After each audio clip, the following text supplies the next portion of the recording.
back to hanging out. No, there's no way I disagree with What that. happens when you get the dog, you go home, there's a new being it's in like your house. It's like having a baby. Well, it's even worse because there's a new being in your house. Definitely not worse than having a baby. Pooping on your floors.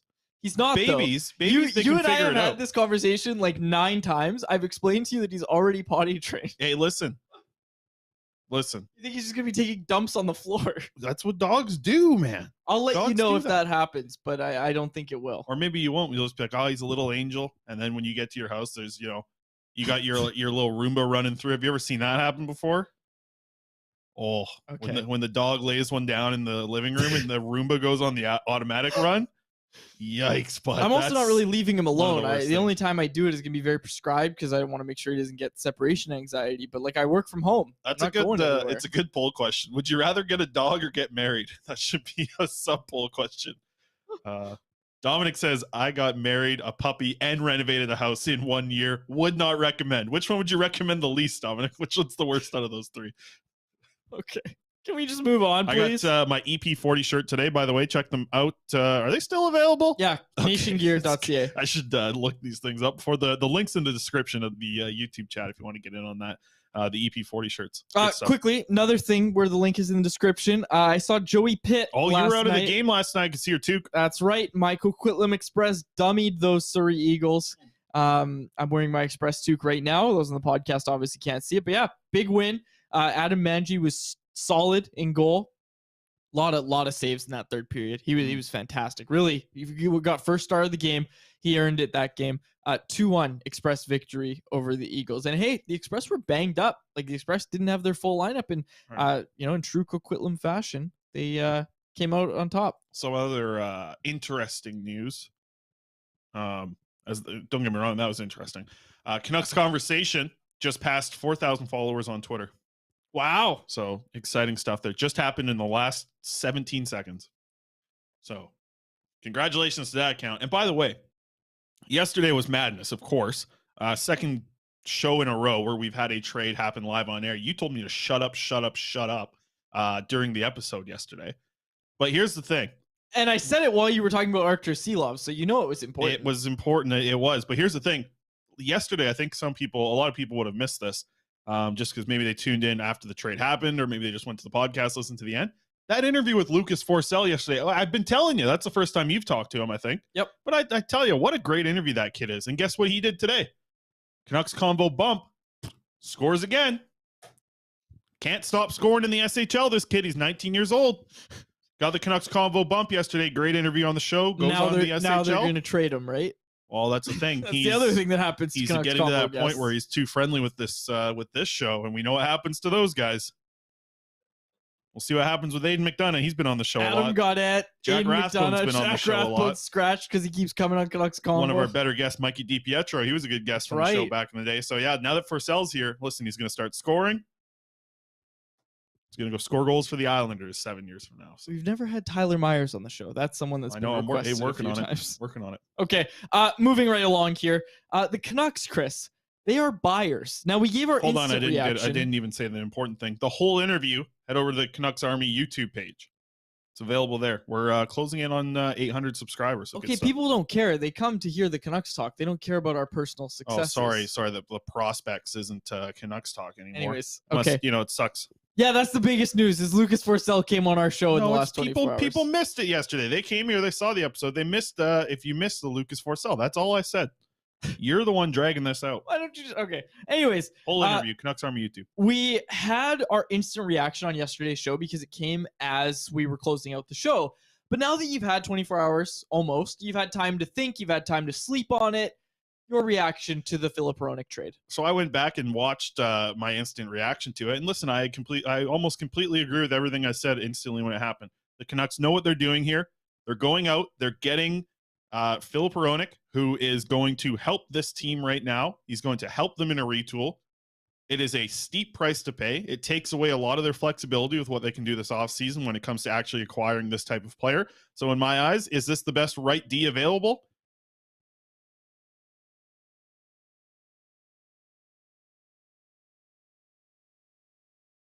My eyes. Actually, can we hear this? I think we got Alex here. Alex, he's putting stuff up. Can we hear the Hughes success? This is great stuff. This is from Quinn Hughes. Hughes is the most excited person in the market about this some trade. People are very excited about the Filip Hronek trade. Hold on, I have to interrupt you. I think you froze there, and no one heard what you just said about for the last 10 seconds. Dang. Okay. Well, I was going to set up a joke better anyway. Okay, go for it.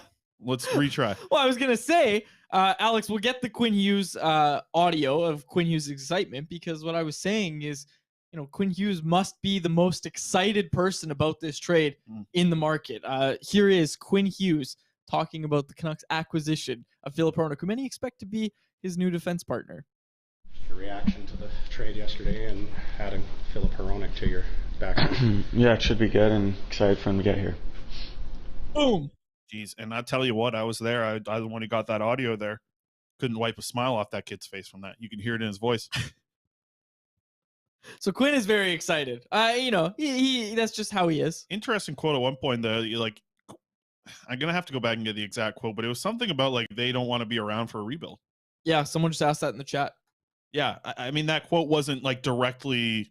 That quote's gonna be taken out of context. Context, as they always are. As they always are. That quote will get taken out of context.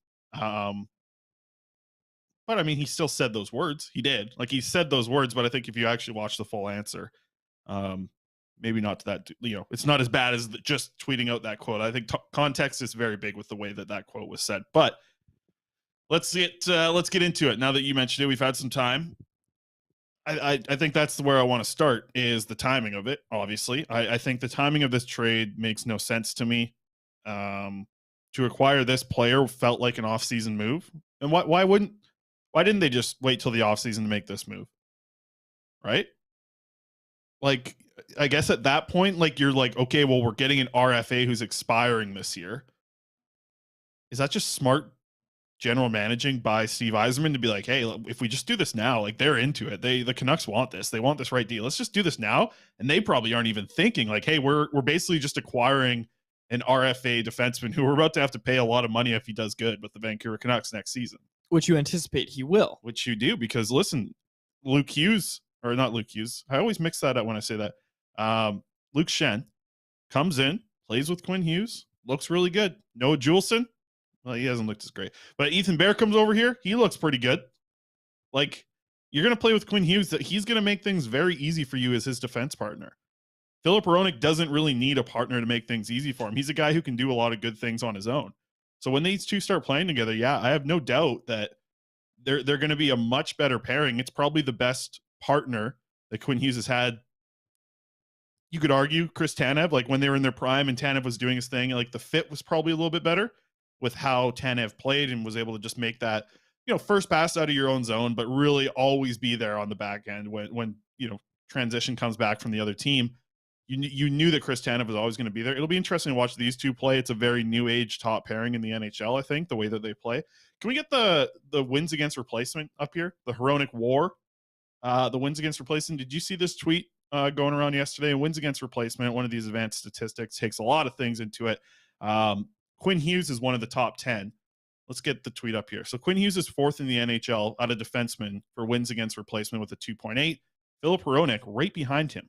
So the Canucks now have two top 5 NHL defensemen in wins against replacement. I think that speaks a lot to Hronek's on a very good season for himself in his career. This is a career year for Hronek. And I think what the Canucks are doing, and it's something we've seen them do a lot in the past, whether it be acquiring, signing, re-signing, the Canucks are fine paying for a player when they're at their peak of their NHL career.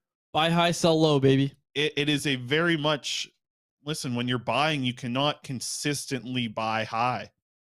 You need to start buying low on some players. And I mean, even like Kuzmenko is a good example where it's like they bought very low. They bought low. And then they invested and bought at the height again with him, like to give him an extension. It's just, even when they buy low, they end up buying high after. No more Kuzmenko questions, because that extension's beautiful if you consider what their plan is. And their plan is clearly to get this turned around in a year or two. Yeah, and let's get that out there too. Okay, the retool versus the rebuild thing. The wording did matter all along. Absolutely it did. We were told that this is a retool, not a rebuild. We were told this. We were told this And then we started to see some moves. We saw the Horvat trade. We saw the Shen trade. And I think a lot of people were like me in this degree.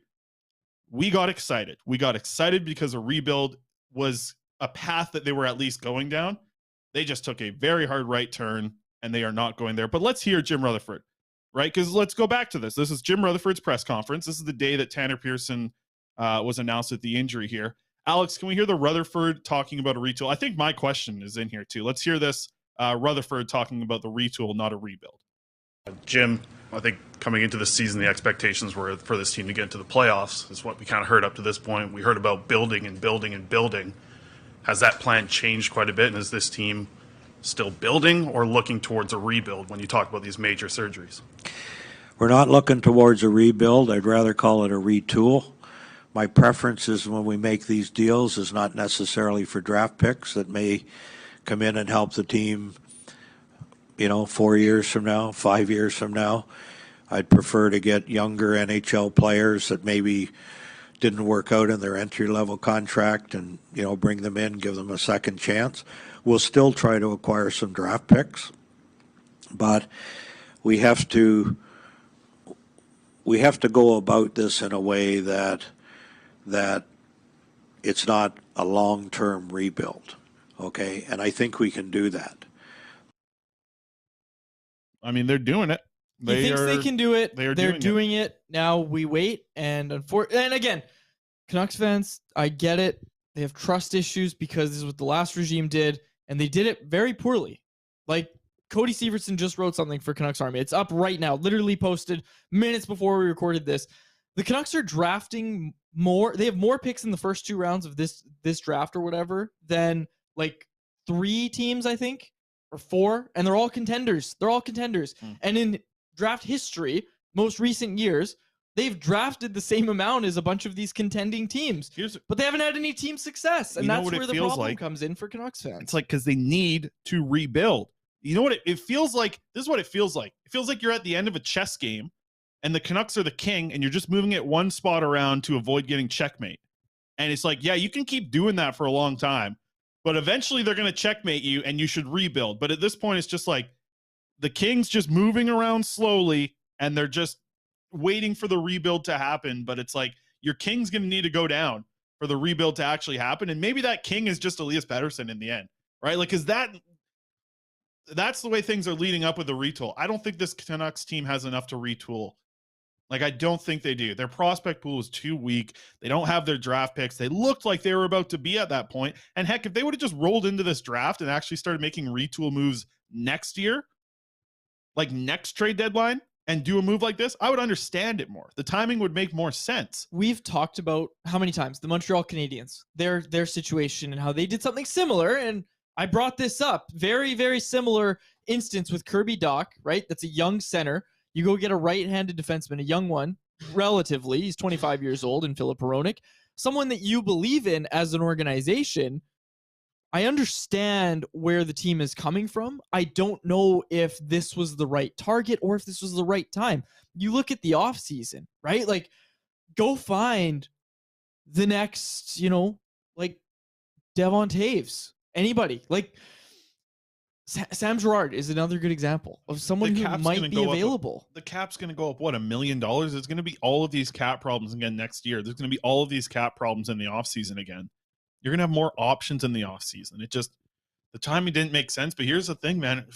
Hronek's going to come in and be good. Like he is. This is the type of player. Defenseman. Absolutely. This is the type of player the Canucks needed, right? But, and you know what? Like, to that degree, like to that point, I do think that acquiring this player is great for the Canucks. It's just what they gave up and when they gave it up, right? Because Hronek, I've said it for a long time. The number one thing this Canucks team needs, you could say it's a center or a prospect pool or more draft picks. They really need a guy who's going to play with Quinn Hughes for the next 6-7 years. Okay, but can I just say something? But here's the thing.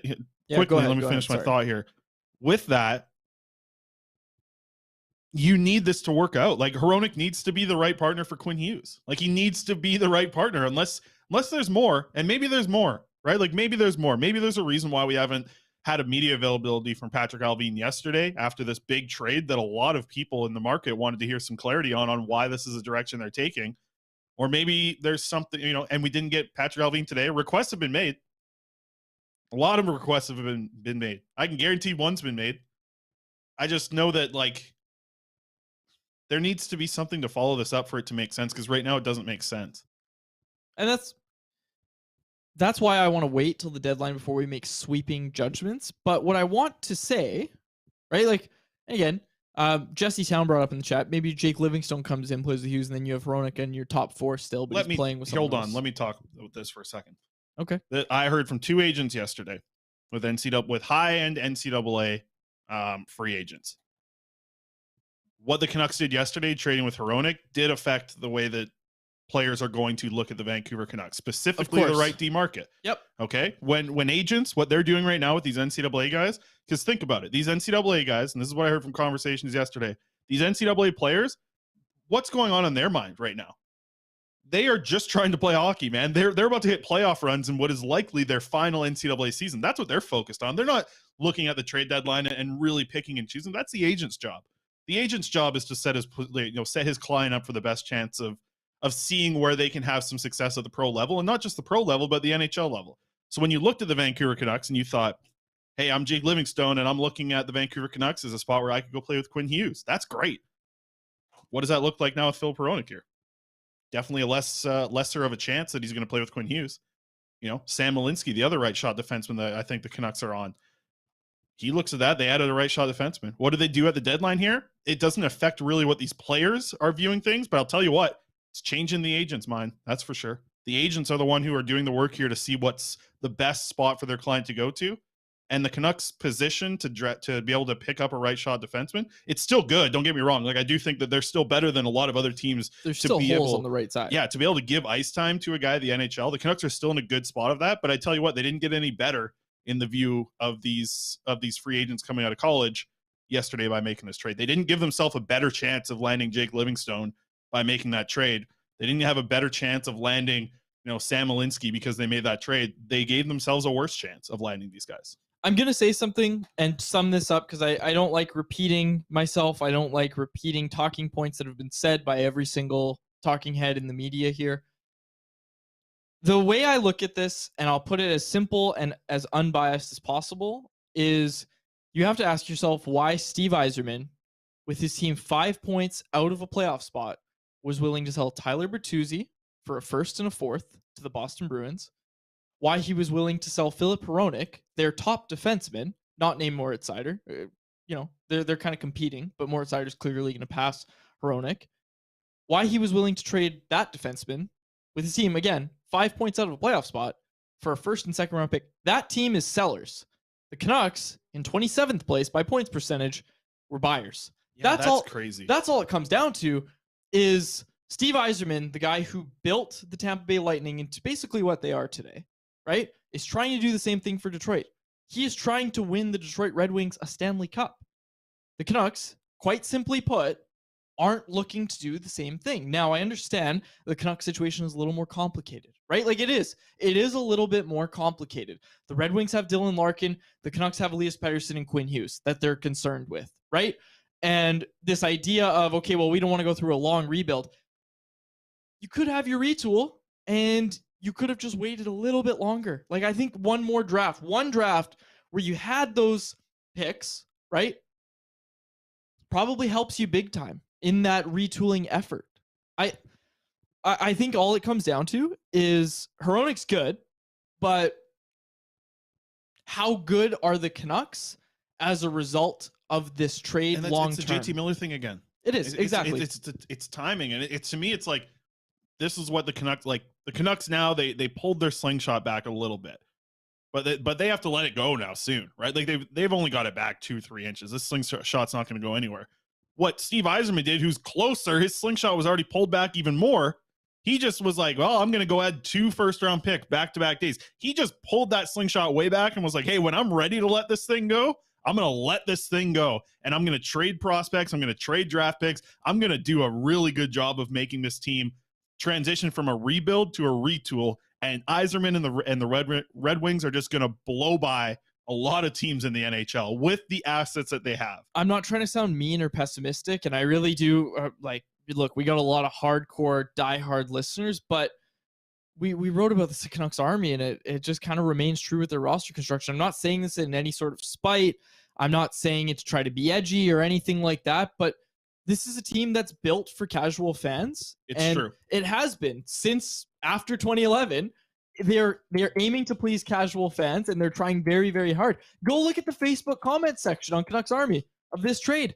Everybody loves it. Everybody loves the trade there. Like, what are you guys talking about? That D-man's going to play in our lineup right away. When is this draft pick going to play? That casual fans love this trade, Chris. It makes the team better today, and that's what a lot of fans want. You heard Jim Rutherford say it in the quote that we played earlier. Like, they're looking for guys who can come in and help right now. That's why it's like, I don't think, I was surprised the deal got done, but was I surprised with the actual thought process behind it? No, because that's what we've been told. And with Hronek, the interesting thing for me is like, you're getting him off of that, RFA contract that he signed. It was 12, or was it $13 million, $13 million, 3 years. You're getting him on, like, coming off of that contract pretty much at the end of next year, right? You're getting him at the halfway point of that contract. You want to get these guys before that contract even kicks in. You want to build your team around an ELC contract where you're like, hey, let's give this right shot defenseman that we like, that we drafted. Let's give him, get that ELC through, and then let's get him on a 4-year deal at $5 million. And that's when you want to roll with him. Because now if Hronek plays really well and he plays in a top pairing role and he looks good on Quinn Hughes' side, I can just imagine how much of a raise he's going to need. And it's just, that's the thing with the timing with this team. It's like they are all in to be competitive, not necessarily next year, but it could be next year. If they buy out OEL and buy out Connor Garland and just pull out another credit card, deal about that another day, they can do this. They could be a more competitive team next year, but man, it's just like, how many times can you, it's like the thing I said earlier about how many times can the King just keep moving one spot and avoiding it until you're like, let's just reset the game. Let's rebuild. Restart the game. You aren't going to win this one. That's what it feels like a lot of the time with it. And it's too bad to just, like, the team, I don't know. And then just on top of it, the Canucks got better. Like, they got better. They're going to win an extra game or two with this guy in the lineup when he gets here. The defense is going to look better. Heck, Quinn Hughes is playing with Noah Juleson right now. I'm interrupting to read a comment because trade? someone's going off in the comment section. I just want to respond to. How many picks from the next 2 drafts will be ready for PD and Hughes window? Dude, it's like these people that say this, it's like, are you stuck in 1990 when it takes years for guys to come out of junior? Like, these players are coming out. These guys I see this comment a lot of time. Draft a good Canadian kid. Sure, he's going to play in the CHL till he's 20. These guys that I talk about, David Reinbacher, I will bet you that David Reinbacher is in the AHL next year. He's going to be 18 years old in the AHL next year. A right shot defenseman that you can draft at this year's draft. You maybe could have used that Islanders pick to get this guy.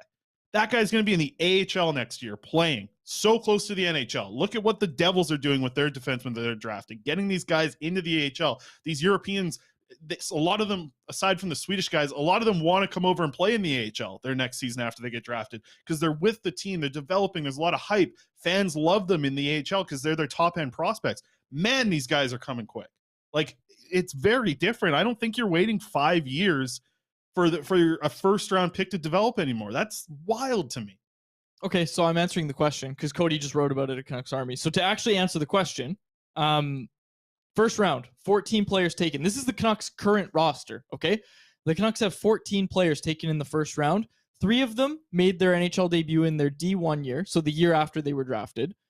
8 of them made it in their D2 year. 3 of them made it in their D3 year, 3rd year after they're drafted. And 0 of the 14 made it in D4, D5, D6, D7, D8. Now, the later picks, which are the ones that the Canucks actually have, the Canucks have 3 4th-round picks on their team. 2 of them made their debut in their D3 season, 1 of them in the D4 season, and that's it. Like, that's what you're working with here. And second round, it's a similar story. None of the players, there's 6 players on the Canucks roster right now taken in the second round. None of them made their debut in the first year after their draft. So I'll give you that. Sure, maybe don't load up on second round picks. Sure. 2 of them made their debut in their second year. And Three- Pod Colson would have been here before if it wasn't for the KHL. Exactly. 3 in their D3 year and 1 in their D4 year. So that's the actual answer to the question. I wasn't trying to put someone on blast, but this idea that it's going to be 5 years. There's 0 players taken in the first round. Brian's got a great comment here. 0 players taken in the second round that it took 5 years. 0 on this roster. 0 of them to get to this team. Keep in mind, these were going to be high draft picks too. It might take a little longer if you're picking 27th or 28th. But despite what the Canucks are doing with their draft capital, they are not a contending team. They're not selecting this late in the first round. These players would be here and they would be making impacts on ELCs. That's a low cap commitment, folks. Imagine what this team could have looked like and the damage they could have done had they drafted another Elias Pettersson or another Quinn Hughes. And here's the thing. It's like, oh, okay. That'll you mentioned like, oh, maybe that happens with a 13th to 20th pick. Can I give you an example? I got to look up when he was drafted. So Yuri Kulik, okay, Yuri Kulik was picked 28th overall in this most recent draft. 28th overall, he was selected. He's got 33 points in 43 AHL games. He's playing top 6 minutes on the AHL team as an 18-year-old kid that was just drafted. These people that think that it's going to take 5 years, and you know what? Rutherford's even said it. Like, he said it. I don't think the guys who take 5 years are the guys like Jet Wu, who you're like, oh, like maybe he can be a 7th defenseman for us. Those guys take 5 years to develop because they have a lot of things to figure out. I don't think that's the way things are the way that development's. I'm not even going to argue with the idea of a retool because that's what this team's chosen. I'm not even going to bother. That conversation's been had enough already. But what I am going to say, Chris, is that I was more open than most to the idea of a retool. But I really thought maybe they would go for someone younger. Like I like Hronek as a player. I don't think that's the problem. I think he's at the right age. You do? Yeah, I do. If they're targeting players 25 and under, are we really saying, okay, well, let's go for the limit of 25? If I blinked right now and woke up and it was 2024, or if it was 2025 and the Canucks just traded for a 25-year-old Filip Hronek, who, listen, I get it, he'll be 2 years older. But if I just blinked and opened and he was still 25 and they traded for him, then I'd be like, great, 2 years from now, that's a move you make. Even next year's deadline, I would have been like, sure, okay, I see what you're doing. You did that. Hey, you just you're coming out of the draft now with 7 draft picks in the first 4 rounds. Wow. Look at that prospect pool, how quickly it can change. It can change extremely quickly if you do a good job in one draft. And they've added prospects. They were doing everything that felt like they were on the right path that I was so excited about. I was so excited to cover prospects and see what this pool was going to develop into and how those guys could come in on ELCs in the next 2 to 3 years and bring something to a lineup. And then if they do well, they're on their second contracts. And then you're like, oh, now we have a superstar Pettersson. We have an absolute star on the back end with Quinn Hughes. We have all these guys on cost-controlled contracts. Hey, we're not worrying about Tyler Myers or any of that anymore. And then it all... I mean, it changed. But it's like, but that was just me being hopeful for a rebuild, right? And that you weren't going to see it happen. We knew it wasn't going to happen. But I don't know. Maybe I fooled myself into thinking it was possible. I guess that the true rebuild was going to happen. That tweet that Harmon had that went up yesterday, it didn't last 24 hours. The Canucks would select the most. That tweet was viral. Explain the tweet. That tweet went viral of Harm saying the Canucks have never had this. There was 7 picks in the first 4 rounds of the draft. The Canucks have never drafted like that. Well, you know what? They're not going to either. This is so funny. There's little conversations going on in the comment section of people arguing about this. Folks, all it comes down to is the Detroit Red Wings are 5 points out of a playoff spot, and they're loading up on assets. They're sellers. The Canucks are 27th by points percentage in the league, and they're trying to buy. One team is trying to build for a Stanley Cup. The other is trying to build to make a playoff push. No, and that's the thing. Like, I get it. You know what? That's going to be the thing. We'll watch the Canucks for the next few years here, and they'll probably get in the playoffs in the next 3 years. They better. We better. Yeah, no, that's the thing. They probably will over the next 3 years. They'll get into the playoffs one of those 3 years. Hey, maybe they go on a run, right? Maybe they go on a run. That's what you're banking on. You're banking on a lot of maybes and hoping. It just doesn't work. It doesn't work in this NHL. That's what it's going to be. And they're going to try and give a pretty exciting group to watch on the ice sometimes. Listen, I'm excited to see Hronek in a Canucks jersey. I'm excited to see him be on a pairing with Quinn Hughes. I'm excited to watch that. I think that's going to be better than what we've seen a lot of on the back end.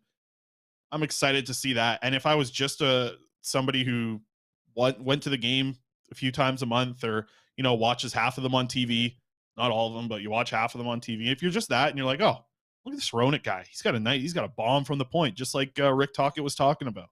That's fun. That makes the defense look good. You're probably like, cool, this is good. This is a good move. But if you're really wanting and you enjoy this team and you read Canucks Army and you listen to this show and you're here at 1 o'clock Monday to Friday, I don't think that you're very happy in the end, because I think you want to see this team win a Stanley Cup. Like, you want to argue about what the fourth line needs to change to give this team some success. You want to argue about if the backup goalie is playing too much because something's changed in the goal, whatever it is. I mean, yeah, if you want the Canucks to win a Stanley Cup, I don't know. You need a lot of luck. Jaron Jeske, hopefully I'm not mispronouncing that, asked in the chat, Quads, what percentage of diehard fans to casual fans do you think there are, in your opinion? This is an interesting question. I think it's an incredibly high amount of casual fans. I agree with you. This city really does buy in when the team is good. Sure. Yeah. They just haven't been in a while. No, and you know what? In the end, that's what you kind of hope. Just hope that the diehard fans, the pain is worth the pleasure later on. Yep. Right. And that's the thing, is we know we have casual fans listening to the show, and it's not. Totally. I'm not telling people how to be a fan. I'm a very casual. To put it in perspective, baseball. Yeah. I'm a diehard baseball fan, but I'm a casual fan of a lot of teams. Like, I would hate to listen to someone like us talk about the Seattle Mariners or the San Diego Padres. You know what I mean? Even though those are my two favorite teams, I watch baseball for the pleasure. I don't care about the cap gymnastics.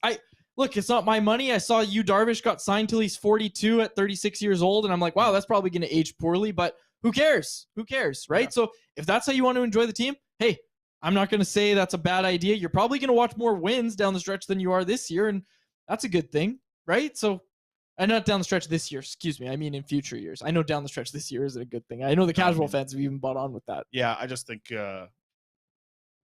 listen, man, let's get to the poll question. Brian Choi said, I would have loved this management team's decision-making if I was 8 years old. It's a good way to put it. I loved it when Brian's they had some good ones today. I haven't seen Brian's name that often in the chat, but Brian's bringing it today. I like that. Let's get to the poll question. It's not in the ticker there on the bottom. Alex is probably pissed about that. Am I advancing the ticker, or are we staying here? I'm not sure what to do with it. I know you and your damn ticker over there. Yeah, let's go to 23 hours or less. That's what we got here until the trade deadline. But I do have the poll question kind of wraps up the trade yesterday. I sent out the poll question tweet yesterday because I wanted there to be like a good sample size. Let's see. I haven't even checked this for a while. Plus, Alex still needs to vote. Hey, Alex, how are you doing, by the way? Your Sens. What's going on? You guys are making a push. Why? Did they make news? Did they do something? That big, what's that defenseman you guys got coming in there? Just gave up a second round pick for the Vancouver. Both our teams traded first rounders for defensemen. Yeah. Want to hear my prediction? I'm a little more excited for the Sens. You want to hear my prediction? Sure. I'm just throwing it out there because whatever. I'm getting dogged. Well, you could thank the Sens because the Sens beat the Red Wings back-to-back nights, and then the Red Wings decided to go into sell mode and sell around into the Canucks.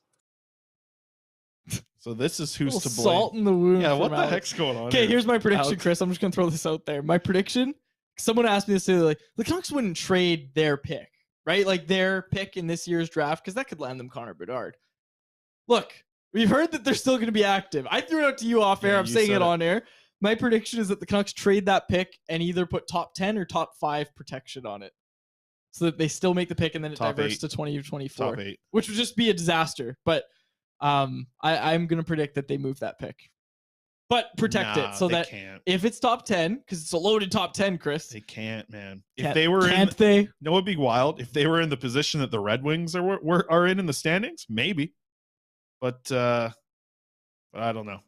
All right, do we have the poll question? Do we have the poll question up here? Our poll question brought to you by the great folks at Atlas Goods. Go to atlasgds.com. Use promo code CC15 for 15% off your first order of pop rinds. These are the best fresh pork rinds straight from your microwave or air fryer, folks. Our poll question today, the trade. Filip Hronek in a fourth for the Islanders' first and Vancouver's second. Folks, how do you feel about this trade? We'll see how Alex votes here. Look at that, 1,200 plus votes. Good stuff. 1 hour left on it. I'm happy. We need right D's. It's not great. I'm fine. This is bad. I'm sad. And as always, I'm angry. Where'd you vote on this? Oh, Alex is happy.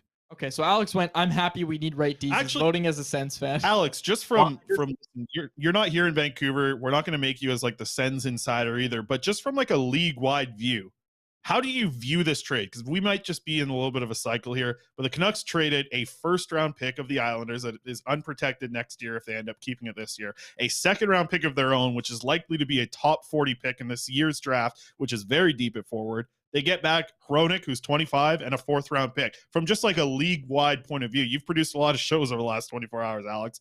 What do you think of this trade? I think of it very much the same way the chicken trade. Like, how did you acquire Elias Pettersson? You traded a first-round pick at the entry draft to get that prospect. Well, here you guys are sitting around the GM table, and you're like, we need a right-shot D-man. And then Faber stands up in the corner and says, let's use our first-round pick on it. And then, like, some old guy in the corner is like, yeah, let's get an established guy now.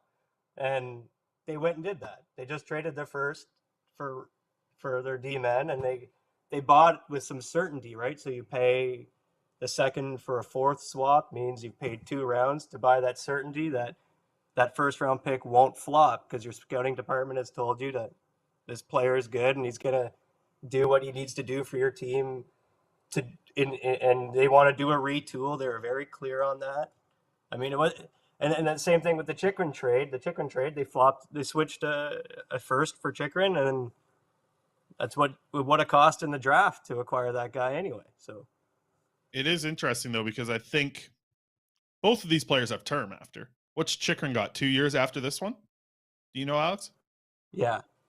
2 years after this one. So you get a player with some term. So listen, I think the return in the end isn't that bad, but I do think there's a huge difference because the Senators could make the playoffs. I just saw your guys' poll question there over on the Sen show.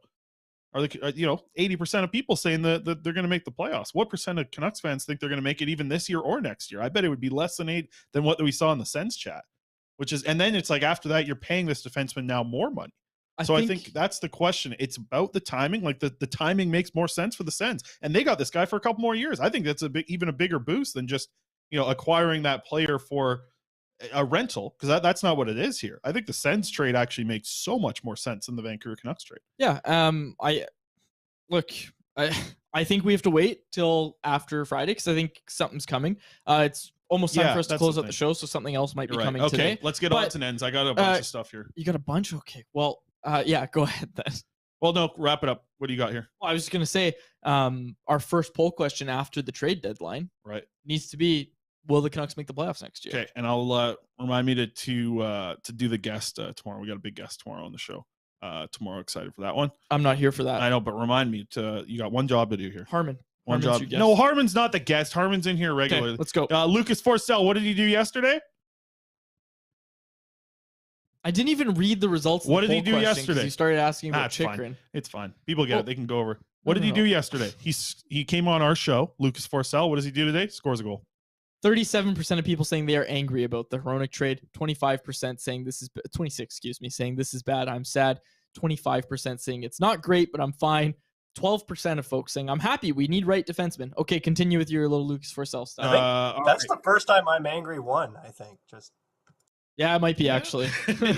I mean, all time, no, but I think on the YouTube show, yes, it is. But people, hit a boiling point. Okay, let's go. All right, Nils Höglander's goal last night. Good stuff from him. He scored 2 goals yesterday. Here's the fun thing about it.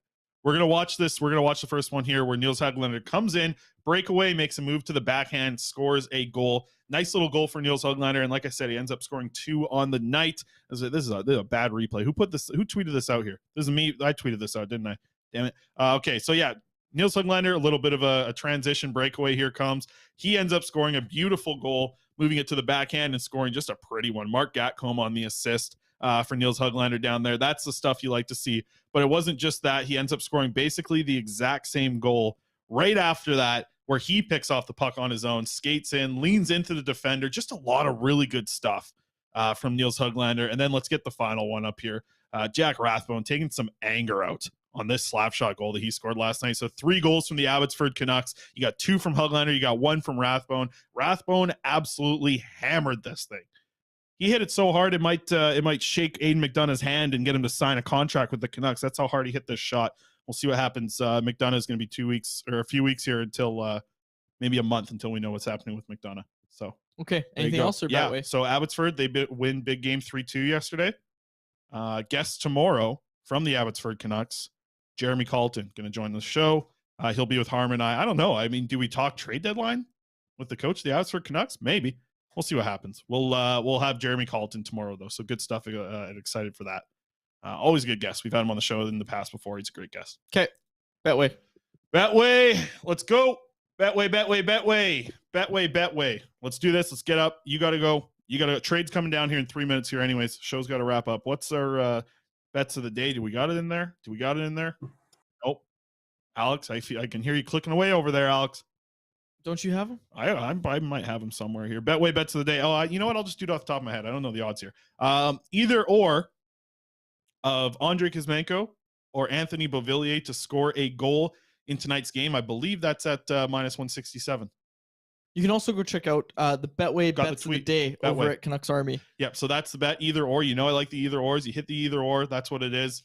Or our second one, the big one, Elias Pettersson to put up 2 or more points and over 6.5 total goals in the game between the Minnesota Wild and Vancouver Canucks, plus 200. I got a feeling on that one. So I like that. Those are our 2 Betway bets of the day. Wraps it up. You're done. Till Tuesday. I'll be back on Tuesday. No, you won't. You won't be back in here. You're done with coming here in person. Yeah, I'll be back on the show. Online for the rest of the season. So, hey, it's been a heck of a run. I'll bring the puppy on Tuesday. I'll have him. I'll put him on camera. Heck of a job this season, launching this thing, putting this out there, and having a lot of success. Seeing the amount of numbers of people coming into the YouTube chat has been great. Listen, we're not going to stop doing this show. But it's been great to have season's not us over. In person here doing this, right? In person, it's been a lot better. I think that it's been worth it throughout this point in the season, and appreciate everybody coming by. We're still going to keep doing the show 5 days a week. And actually, Harmon will be in here in person on Fridays. There you go. That's still going to be happening. But you got a puppy. It's coming in here. You got a day off. I know you want to get out of here, so I'll let you wrap it up. All right. Yeah, we'll wrap it up there until the next trade comes down. I'm just trying to almost forgot my word of the day, so I'm just going to try and sneak it in here at the end. I'm going to try and burk it into the conversation, if you know what I mean. Okay. Sneak it in there quietly to suppress quietly or indirectly. Okay. Bypass and avoid. So I burked my word of the day into the I bet no one got that one. No, probably snuck one right through there. Okay, we'll wrap it up there for my co-host, Chris Faber, and our technical producer, Alex Allard. Thank you so much to everybody who was in the chat today. Lots of interaction. Love to see it. My name is Dave Quadrelli. Thank you so much for listening to another episode of the Canucks Conversation. Yeah, wrap it up. Chat was on fire today. Thanks for listening to Canucks Conversation. Hit the subscribe button to never miss an episode. How about keep it to a thank you, Jim?